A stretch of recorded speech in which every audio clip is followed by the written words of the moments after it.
नमस्कार, स्वागत है आपका संसद टीवी पर। मैं हूं मनोज वर्मा और आप देख रहे हैं हमारा खास कार्यक्रम मुद्दा आपका। आज हम बात करेंगे सुपर फूड मोटा अनाज की। इस मुद्दे पर बात इसलिए करेंगे क्योंकि वर्ष 2023 मोटा अनाज अंतर्राष्ट्रीय वर्ष के रूप में मनाया जाएगा।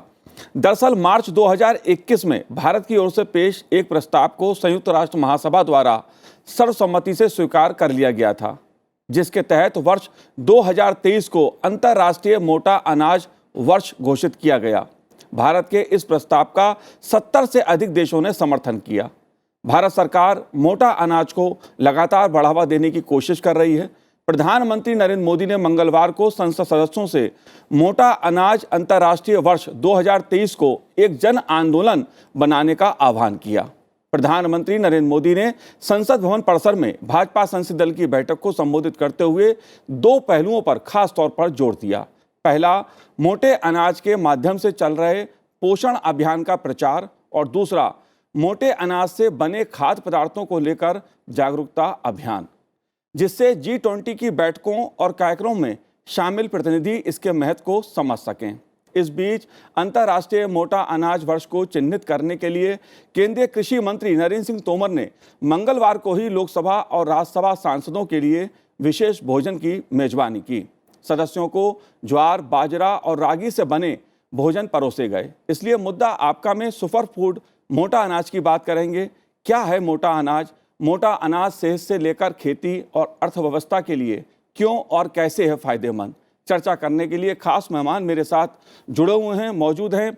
डॉक्टर विलास ए तोनापी जी हमारे साथ जुड़े हुए हैं, जो पूर्व निदेशक हैं ICAR IIMR से। आपका स्वागत है। साथ ही हम बात करेंगे लोकसभा सांसद सुमेधानंद सरस्वती जी से। सुमेधानंद जी, आपका भी स्वागत है संसद टीवी पर। और मेरे साथ इस समय मौजूद हैं यहाँ पर कृषि मंत्रालय के पूर्व कृषि आयुक्त भारत सरकार डॉक्टर SK मल्होत्रा जी। मल्होत्रा जी, आपका भी स्वागत है। और इससे क्या फ़ायदा हो सकता है सेहत के लिए, उसे बताने के लिए हमारे साथ इस समय मौजूद है स्टूडियो में डॉक्टर परमीत कौर जी। परमीत कौर जी आहार पोषण विशेषज्ञ हैं एम्स की। आपका स्वागत है। लेकिन सुमेधानंद जी, मैं शुरुआत आपसे करूंगा। मोटे अनाज को लेकर एक जागरूकता अभियान और अंतर्राष्ट्रीय स्तर पर 2023 मोटा अनाज अंतर्राष्ट्रीय वर्ष, इसका महत्व आप कैसे देखते हैं? और अंतर्राष्ट्रीय स्तर पर जिस तरह से भारत की पहल के बाद इसको घोषित किया गया है, इसके क्या मायने हैं? तो मैं माननीय प्रधानमंत्री जी का आभार व्यक्त करूंगा कि उन्होंने वो महत्वपूर्ण चीज़ें जो भारत की धरोहर थी और वो छिपी हुई थी, आम आदमी को जिसकी जानकारी नहीं थी जी, मोटे अनाज के रूप में, जैसे मैं राजस्थान की बात करूंगा, बाजरा खाद्य पदार्थों में बहुत ही महत्वपूर्ण अंग है। माननीय डॉक्टर साहब बैठी हैं, आप भी डाइटिशियन हैं और समय समय पर बताती हैं भाई गेहूँ शुगर के पेशेंट्स को नहीं खाना चाहिए। और बाजरा जैसी एक मूल्यवान चीज़ हमारे पास है। आज संसद परिसर में माननीय मंत्री जी ने बाजरे के भोजन को परोसा, तो उसमें बाजरे की बहुत सारी चीज़ें थी। राबड़ी थी, रोटी थी, चूरमा था, उसकी खीर भी बनाई। तो मोटे अनाज में बाजरा है, ज्वार है, मक्का है और बहुत सारी रागी है, जो हमारे स्वास्थ्य के लिए बहुत लाभदायक हैं। परंतु आम आदमी को और ख़ास तौर से भारत से बाहर लोगों को इनकी गुणवत्ता के बारे में जानकारी नहीं थी। जी, सरकार ने उसको प्रमोट किया है। पूरा का पूरा 2023 का जो वर्ष है, ये मोटा अनाज वर्ष के रूप में इसको प्रसारित किया जाएगा। पूरी दुनिया ने इसको स्वीकार किया है। तो इसको हमें लोगों तक पहुँचाना चाहिए, इस विषय को जानकारी देनी चाहिए। गाँव में लोगों को पता है, परंतु गुणवत्ता के बारे में नहीं पता है। गांव बाजरे को छोड़ करके लोग गेहूं की तरफ दौड़ रहे थे। इससे लोगों को जानकारी मिलेगी।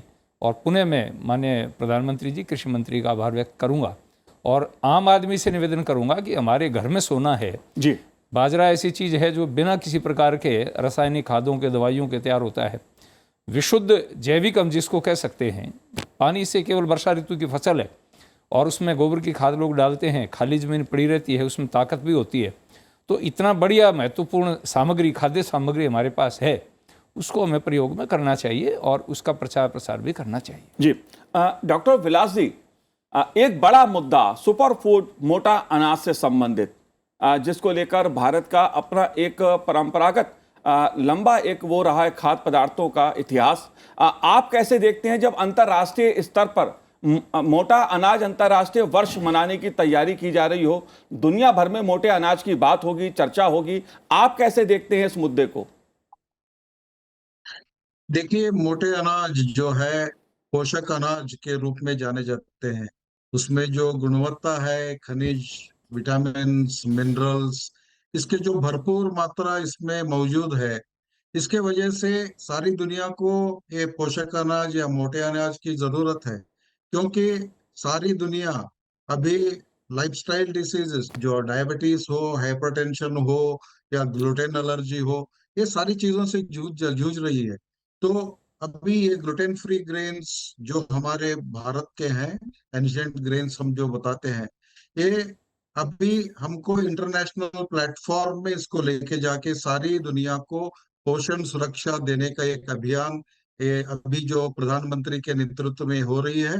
जी। हम Indian institute of millets research पिछले 10 साल से इसके ऊपर काम करते हुए सारे ब्लूप्रिंट प्राइम मिनिस्टर्स के ऑफिस को through department of agriculture and cooperation and ICR के द्वारा दिया गया है। इसके तहत ये जो अभियान चल रही है अभी अभी अगले आने वाले 5-6 सालों में इस मोटे अनाज को और पोषक अनाज को एक इंटरनेशनल प्लेटफॉर्म मिलेगी। सारी दुनिया को भारत से मोटे अनाज का निर्यात होगा। जब हम लीडरशिप के रोल में है अभी, जी। सारी दुनिया में सबसे ज्यादा मोटे अनाज का पैदावार भारत में होती है। तो इसको देखते हुए हमको और पहल होनी चाहिए, पॉलिसीज आनी चाहिए, incentivisation of cultivation for farmers को करते हुए हम 5 साल हम ड्राईलैंड एग्रीकल्चर के फार्मर के हाथ पकड़ेंगे, तो हम सारी दुनिया को, हम मोटे अनाज को या पोषक अनाज को निर्यात कर सकते हैं और सबको पोषण सुरक्षा दे सकते हैं। तो यही इस इंटरनेशनल ईयर ऑफ मिलेट्स, अंतरराष्ट्रीय पोषक अनाज वर्ष का ध्येय है जी। और हम इसको साध के रहेंगे। तो ये मेरा अभिप्राय है सर। जी। मल्होत्रा जी, आप कैसे देखते हैं, क्योंकि एक ऐसा विषय जिसको लेके दुनिया भर में चर्चा होगी और जाहिर तौर पर चर्चा होगी, उपयोगिता इसकी बढ़ेगी मोटे अनाज की, लेकिन ऐसे मौके पर जब G20 का शिखर सम्मेलन भारत में 2023 में हो रहा होगा, दुनिया भर के देश के प्रतिनिधि, बड़े बड़े राजनेता इस देश में जुटेंगे, आप कैसे देखते हैं, खासतौर से अगर हम अर्थव्यवस्था के लिहाज से बात करें, खेती किसानी के लिहाज से बात करें, कितना फायदेमंद है मोटे अनाज की खेती अर्थव्यवस्था के लिए, देश के लिए, किसान के लिए? आपने बिल्कुल सही बताया है। और अभी जो हमारा 2023 वर्ष अभी कुछ ही दिनों के बाद शुरू हो जाएगा, इसका बहुत ही महत्वपूर्ण स्थान है, क्योंकि इसमें भारत जो है एक प्रकार की दो बड़े मुद्दों पर जो है पूरे विश्व के लिए अगुवाई करने वाला है। पहला G20 कंट्रीज़ की जो मीटिंग हो रही है उसमें भी भारत को प्रतिनिधित्व मिला है। दूसरा जो इंटरनेशनल ईयर फॉर मिलेट्स, जिसको हम एक तरह से मैं ये कहूँगा कि जो पोषक अनाज वर्ष है, क्योंकि अब हम लोगों ने इसका नया नाम दिया है भारत सरकार ने, और इसको मिलेट्स के साथ साथ जो हम लोग मोटे अनाज ना कह करके अब हमने इसको पोषक अनाज का नाम दिया है, क्योंकि ये पौष्टिकता से भरपूर है। जितने भी ये पोषक अनाज हैं, चाहे उसमें आप बात करें ज्वार की बात करें, बाजरा की बात करें, रागी बात करें, कोदो, कुटकी, सांवा, इस प्रकार के और भी बहुत सारे ऐसे पोषक अनाज हैं, मिलेट्स हैं, जिनका जो है भारत अपने आप में उद्भव स्थान है। मतलब जितने भी ये मैं ये कहूँगा कि जितने भी हमारे मिलेट्स हैं, इन सब का जो उद्भव है वो भारत और अफ्रीका, ये दो ऐसे क्षेत्र हैं जहाँ पर इनका उद्भव माना जाता है। तो हमें अपनी परंपरागत फसलों को प्रमोट करने की ज़रूरत है, जो अपने आप में पौष्टिकता पॉइंट ऑफ व्यू से बहुत ही महत्वपूर्ण स्थान रखती है। और सभी जगह अभी जो एक रुझान बढ़ करके आया है कि जितने भी प्राकृतिक स्रोत हैं, हमारे साधन हैं न्यूट्रिएंट्स के लिए, उनको अपनाने की ज़रूरत है। तो उसमें पोषक अनाजों का विशेष महत्व है। और हम G20 कंट्रीज़ में, जैसे कि सभी देश के प्रतिनिधित्व, बहुत सारे देशों के प्रतिनिधित्व जो है वो उसमें पार्टिसिपेट करेंगे, वहाँ पर भी अपना संदेश हम लोग यही देना चाहते हैं कि ये अनाज अपने आप में महत्वपूर्ण है और इनके दो मुख्य फायदे हैं। पहला, ये पौष्टिकता से भरपूर है। दूसरा, क्योंकि हम विश्व स्तर पर भी बात करते हैं कि जलवायु परिवर्तन का असर हो रहा है, तो ये जितने भी हमारी फसलें हैं जिनका मैं नाम ले रहा था, ये जलवायु परिवर्तन से एक तरह से मैं करूँगा कि सहनशील है, इन पर कोई असर नहीं होता, बेअसर है। ये अपने आप में मजबूत फसलें हैं जिनको कम पानी की ज़रूरत है, कम खाद की ज़रूरत है, कम से कम इनपुट्स को दे करके हम इसका जो है उत्पादन ले सकते हैं और वो पौष्टिकता वाला उत्पादन जो है हमें वो मिलेगा। तो हमें अपने जो फसलें हैं, अपनी परंपरागत फसलें हैं, उनको हम कैसे प्रमोट करें, और हमारे स्टार्टअप्स बहुत सारे निकल करके आ रहे हैं और किसान से के द्वारा उत्पादित जितने भी ये पोषक अनाज होंगे उनको हम स्टार्टअप के माध्यम से नए प्रोडक्ट्स बना करके जो है उनको कैसे आगे प्रमोट करेंगे, चाहे वो हमारी बाजरे की खिचड़ी है, चाहे जवार की भाखरी है, और इसी के साथ रागी की नाचनी पीठ है। तो इस तरह के जितने भी हमारे इथनिक प्रोडक्ट्स हैं उनको हम कैसे प्रमोट करेंगे, पूरे विश्व जो है वो उनको जाने। तो इसका जो हमारा जो है पूरा प्रयास रहेगा, जो 2023 का जो वर्ष है जिसको हम मनाएंगे। जी बिल्कुल। लेकिन डॉक्टर परमीत कौर जी, सेहत से जुड़ी बात अगर मैं करूं तो आहार और पोषण की दृष्टि से मोटे अनाज कितने फायदेमंद हैं? जो मोटे अनाज हैं ये गुणवत्ता से भरपूर है। इसमें कैल्शियम है, आयरन है। आप जानते हैं, सभी को इस टाइम मालूम है कि जो हमारे देश में 2 में से 1 महिला जो है उसको आयरन डेफिशिएंसी एनीमिया है। तो मोटे अनाज में फोलेट है, वो उसका ध्यान रखता है। साथ ही साथ प्रोटीन जो है वो भी कम खाया जाता है क्योंकि ज़्यादा अनाज खाते हैं। तो ये कंपैरेटिवली अगर हम कंपेयर करें चावल से और गेहूं से तो इसमें प्रोटीन भी ज़्यादा है। तो और साथ ही साथ ये तो डेफिशिएंसी की बात करी मैंने। अभी जो है लाइफस्टाइल रिलेटेड डिजीज़ेस वो बहुत ज़्यादा बढ़ती जा रही हैं, जैसे डायबिटीज़ है, हाइपरटेंशन है, ऑस्टियोआर्थराइटिस है। तो ये भी लगातार इसकी बढ़ती ही जा रही है। तो इसको कंट्रोल करने के लिए इसमें पोटेशियम है, मैग्नीशियम है, फाइबर है, और इसमें सस्टेन्ड रिलीज ऑफ एनर्जी होता है, मतलब कि धीरे धीरे इसको हमारा बॉडी का सिस्टम एब्जॉर्ब करेगा।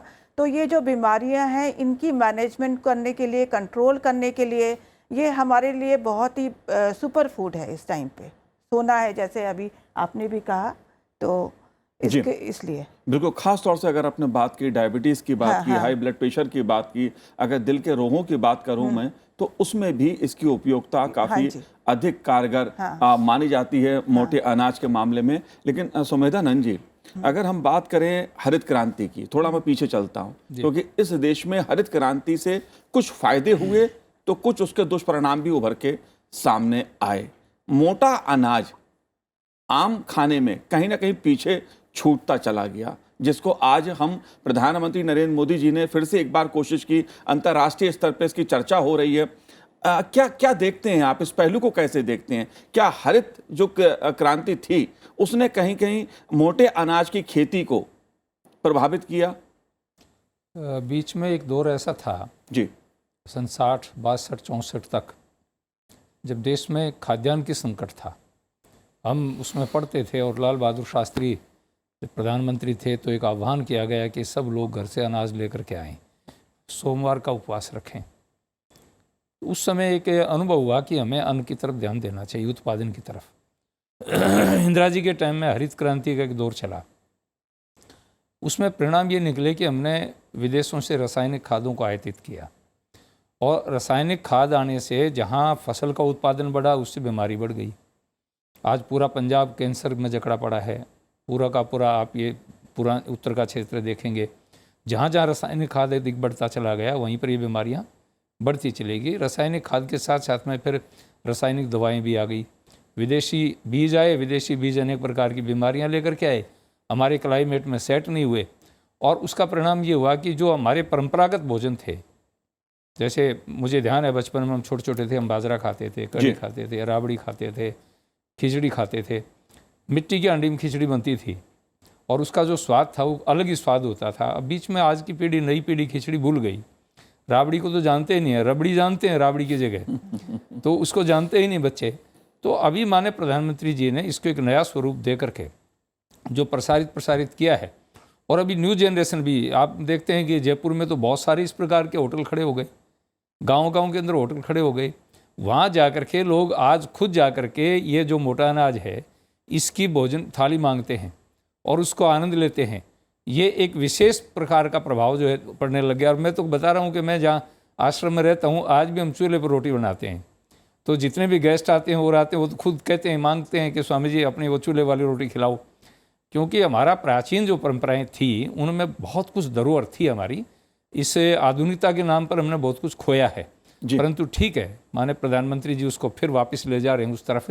और अब पूरी दुनिया को यह आभास होगा कि भारत के अंदर किस प्रकार के अन्न हैं, महत्वपूर्ण अन्न हैं, उनके खाने से किन किन बीमारियों को लाभ मिलेगा, पौष्टिकता की दृष्टि से हमारे युवा किस प्रकार से आगे बढ़ेंगे, तो ये बहुत ही महत्वपूर्ण है जी। तो ये अच्छा एक प्रभाव रहेगा इसका और लोग इसको पसंद करेंगे। मैं इस बात को मल्होत्रा जी इसलिए चर्चा कर रहा हूं क्योंकि हरित क्रांति की चर्चा होती है। जाहिर तौर पे हरित क्रांति से देश की खेती किसानी को फायदा हुआ, लेकिन कहीं ना कहीं कुछ दुष्परिणाम भी उभर के सामने आए। और दुष्परिणाम की अगर मैं बात कह रहा हूं, कहीं हम ज्वार बाजरा की जो बात कर रहे हैं, हमारे खाने पीने में ये कहीं ना कहीं पीछे छूटते चले गए। अभी भी हालांकि राजस्थान की बात सुमेधानंद जी ने की, तमाम देश के राज्यों में मोटा अनाज खाया जाता है, लेकिन उसकी मात्रा या उसकी उपयोगिता कहीं ना कहीं घटती गई।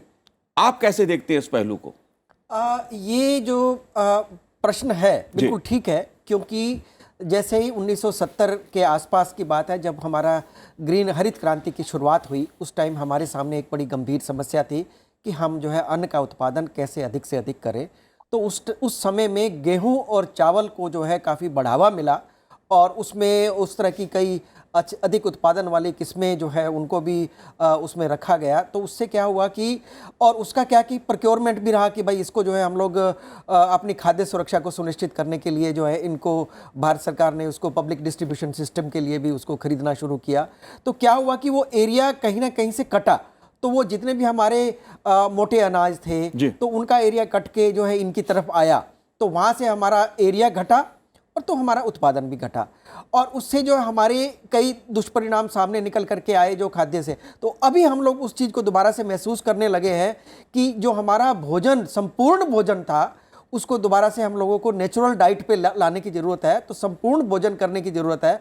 कार्बोहाइड्रेट रिच डाइट की बजाय हम लोगों को एक मिश्रित जो है एक अनाज, उसको हमारी अनाज की थाली हो, तो उसको जो है विविधता लाएं, हम खाने में विविधता लाएं और क्रॉप डाइवर्सिफिकेशन में भी विविधता लाएं, क्योंकि एक या दो फसलें बार बार अगर हम लोग उनको लगाते रहेंगे तो उसका भी जो है मिट्टी के ऊपर भी दुष्प्रभाव रहता है। और जो हमारी भोजन की थाली है उसमें भी विविधीकरण कैसे लाएं, तो इन सब मुद्दों को देखते हुए जो है ये पहचान की गई कि अभी जो है हम लोगों को इन फसलों को भी प्रोत्साहित करने की ज़रूरत है और इससे संबंधित जितने भी उत्पाद हैं उनको आगे लाने की ज़रूरत है, जिससे कि खाद्य सुरक्षा, पोषण सुरक्षा और आजीविका सुरक्षा, ये तीनों तरह की मुद्दों को जो है हम लोग एड्रेस करें। साथ में अभी जलवायु सुरक्षा भी कहने लगे हैं, तो वो भी अपने आप में इसके साथ में वो लाभ भी जो है हमें मिलेगा, क्योंकि कम पानी में इसकी खेती होती है और एरिया भी बढ़ेगा। तो हमें ये लगेगा कि जहाँ कहीं रिस्क रहता है, क्योंकि ये सभी वर्षा आधारित खेती है, तो जहाँ कहीं कभी कभी जैसे बारिश में कुछ बदलाव रहे, बारिश नहीं हो पाई ज़्यादा, तो ये कम पानी में भी इनकी खेती हो जाती है उन क्षेत्रों के लिए।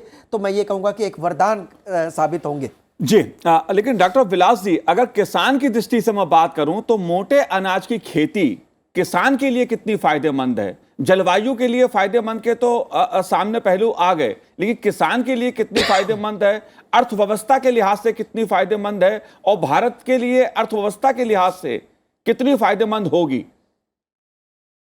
जी, मैं अभी दो चीजें यहाँ बताना चाहूंगा। जो 40 मिलियन हेक्टेयर की जो पोषक अनाज का एरिया था, अभी हम 15 या 16 मिलियन हेक्टेयर पे आ गए हैं। मगर 40 मिलियन हेक्टेयर में 1960 में जो 17 या 18 मिलियन टन की प्रोडक्शन होती थी, अभी भी उतना ही कर रहे। तो करीब 56% एरिया घट गई, तो भी हम प्रोडक्टिविटी उतना ही कर रहे हैं भारत में।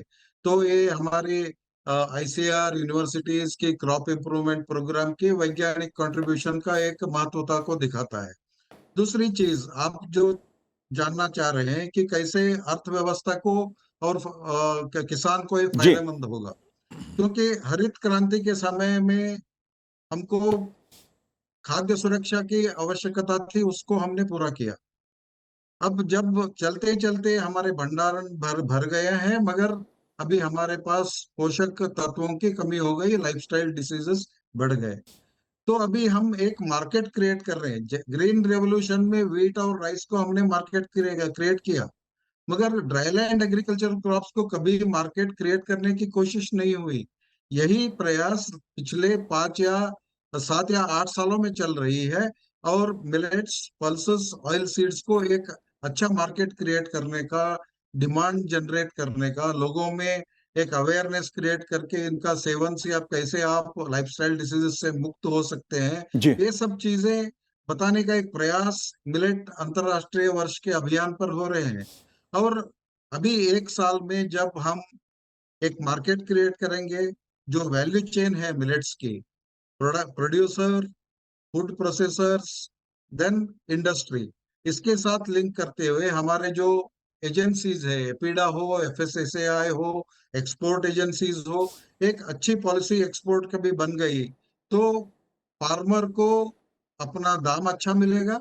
दूसरी बात, अभी जो पॉलिसी है कि फार्म गेट प्रोसेसिंग की, जहाँ जो सपोर्ट मिल रहा है किसान को, कि अपने आप वो प्रोसेस करके, पैकेजिंग करके, ब्रांडिंग करके वो खुद मार्केट में ला सकता है, या वैल्यू चेन में पार्टिसिपेट करते हुए डोमेस्टिक मार्केट या अंतरराष्ट्रीय मार्केट को भी वो एक्सपोर्ट कर सकता है। जी तो इसके तहत उसका प्रॉफिटेबिलिटी कम से कम 30 गुना बढ़ेगा, क्योंकि जब मैं 30 रुपए से फार्म गेट प्रोसेस पे अनाज खरीदूंगा, जब फार्मर खुद का प्रोसेसिंग करके उसको ब्रांडिंग करके पैकेजिंग करके बेचेगा, उसका जो दाम है कम से कम 3 गुना बढ़ेगा। अभी मार्केट में देखिए, जो फार्म लेवल पे मिल रहा है 30, 35, 40 रुपए से किलो मिल रहे ग्रेन, जब मैं सुपरमार्केट में आऊंगा या ऑनलाइन मार्केट में आऊंगा 200 रुपए किलो हो जाएगा।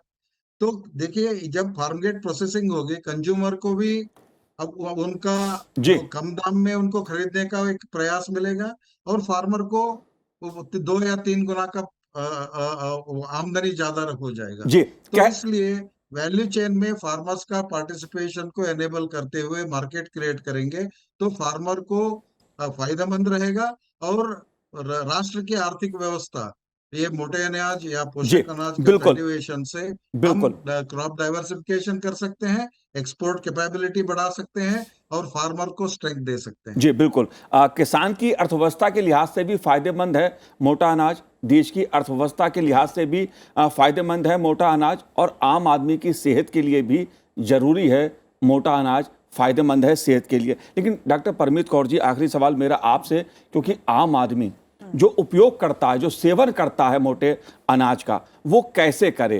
क्योंकि जाहिर तौर पे इसकी कीमत भी थोड़ी सी बड़ी होती है, लेकिन अगर मिक्सिंग की हम बात करें, कैसे इसका उपयोग करके लाभ ले सकता है एक आम आदमी? सबसे पहले ये आप लोगों को जानना ज़रूरी है कि जितने भी अनाज होते हैं, अगर हम अमीनो एसिड प्रोफाइल मतलब प्रोटीन की बात करें, तो एक होता है इसमें लाइसिन तत्व, वो कमी होती है जो हम पूरा कर सकते हैं अगर साथ में दाल डालें। दाल, तो जब भी आप मोटा अनाज ले रहे हैं, खा रहे हैं, तो साथ में दाल भी उसमें मिक्स करिए। और साथ ही साथ अगर हरी पत्तेदार सब्जी है, या जो लोग लहसुन खाते हैं वो डाल ले, लहसुन डाल ले, या कच्ची प्याज होती है उसके हरे पत्ते होते हैं, तो उसकी गुणवत्ता और बढ़ जाएगी। तो प्रोटीन जो मेन जो है इसमें थोड़ा सा लैकिंग था लाइसिन, उसको पूरा कर देगी दाल, और साथ ही साथ जो हमारी न्यूट्रिशनल वैल्यू और जो पत्ते हमने डाले उससे भी एनहेंस हो जाएगी जी। और एक बात और बहुत ध्यान से रखने की है कि जैसे जब बच्चों को जब हम पूरक आहार देते हैं, ब्रेस्ट फीडिंग ख़त्म हुई तो हमें कुछ स्टार्ट करना है, तो जनरली डिब्बाबंद प्रोडक्ट्स को प्रमोट करते हैं कि वही उसी को देने से बच्चा हमारा तंदुरुस्त होगा। लेकिन अगर हम मोटे अनाज को ध्यान से रोस्ट करके और उसको अच्छे से तैयार करके पीस के तैयार करें, तो उसकी शेल्फ लाइफ बिना प्रिजर्वेटिव्स के भी 2-3 महीने तक रहती है। सिर्फ आपको पानी में या दूध में मिक्स करना है और उसको बहुत अच्छी आप उसकी खिचड़ी या दलिया बना सकते हैं।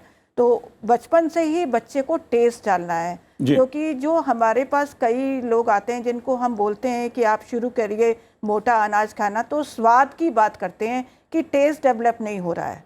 तो इसके लिए छोटे से जब बच्चा है उसके लंच बॉक्स में भी आप एक जो मील है वो डालिए उसका, मोटे अनाज का कि बचपन से ही उनको आदत पड़ जाएगी कि ये हमारा बहुत ही न्यूट्रिशनल स्नैक है या फूड है, पोषक है।